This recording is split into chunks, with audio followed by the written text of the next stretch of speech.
पांगी के प्रवेश द्वार पर संचार का अंधकार, शौर और पूर्ति पंचायतों की पीड़ा। हिमाचल प्रदेश के चंबा जिले के आकांक्षी विकासखंड पांगी की दो महत्वपूर्ण पंचायतें, शौर और पूर्ति, आज भी दूरसंचार जैसी बुनियादी सुविधाओं से वंचित हैं। ये वही क्षेत्र हैं जिन्हें पांगी घाटी का प्रवेश द्वार कहा जाता है। जहां एक और देश डिजिटल इंडिया की ओर तेजी से बढ़ रहा है, वहीं इन दुर्गम क्षेत्रों के हजारों बाशिंदे आज भी 2G जैसी पुरानी और अस्थिर सेवाओं के भरोसे जिंदगी बिता रहे हैं। जैसे ही कोई यात्री पांगी की ओर कदम बढ़ाता है और शौर पंचायत की सीमाओं में प्रवेश करता है, मोबाइल सिग्नल अचानक गायब हो जाता है।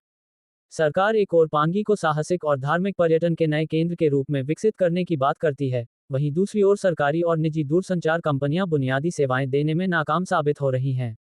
संचार सेवाएं नाम मात्र की, पर काम शून्य। पूर्ति पंचायत के थांदल और पूर्ति गांव में BSNL तथा थांदल में जियो द्वारा मोबाइल टावर स्थापित किए गए हैं। शौर पंचायत में भी BSNL का 4G टावर लगाया गया है, लेकिन ये टावर केवल दिखावे बनकर रह गए हैं। स्थानीय लोगों की माने तो इन टावरों से न तो सामान्य कॉल हो पाती है और न ही इंटरनेट सेवाएं कार्यरत हैं।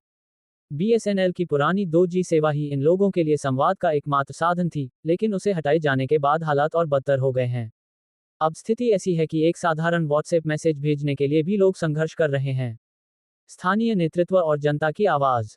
पूर्ति पंचायत की प्रधान सुरेखा और शौर पंचायत की प्रधान दमयंती भारद्वाज का कहना है कि पांगी के अति दुर्गम गांवों जैसे चसक, भटोरी, उदीन और घिस में जहां जहां जियो का नेटवर्क काम कर रहा है, वहां कुछ हद तक सुविधा है, लेकिन शौर और पूर्ति जैसी प्रवेश द्वार पंचायतों में नेटवर्क की स्थिति शून्य है। BSNL की 4G सेवाएं पांगी के कुछ क्षेत्रों जैसे सेचू, लेऊ, लुज और सुराल में सुचारू रूप से काम कर रही हैं, पर शौर और पूर्ति इसे अब भी अछूते हैं।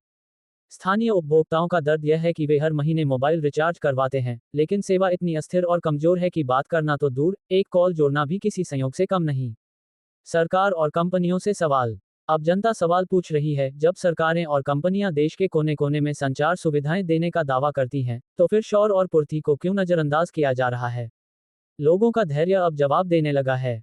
यदि हालात नहीं सुधरे, तो लोगों के सड़क पर उतरने की नौबत दूर नहीं। क्या इतनी भी सुविधा नहीं मिल सकती? लोगों की मांग बहुत बड़ी नहीं है, वे सिर्फ इतनी सुविधा चाहते हैं कि वे अपनों से बात कर सकें, वीडियो कॉल कर सकें, बच्चों की ऑनलाइन पढ़ाई हो सके और डिजिटल दुनिया से वे भी जुड़ सकें।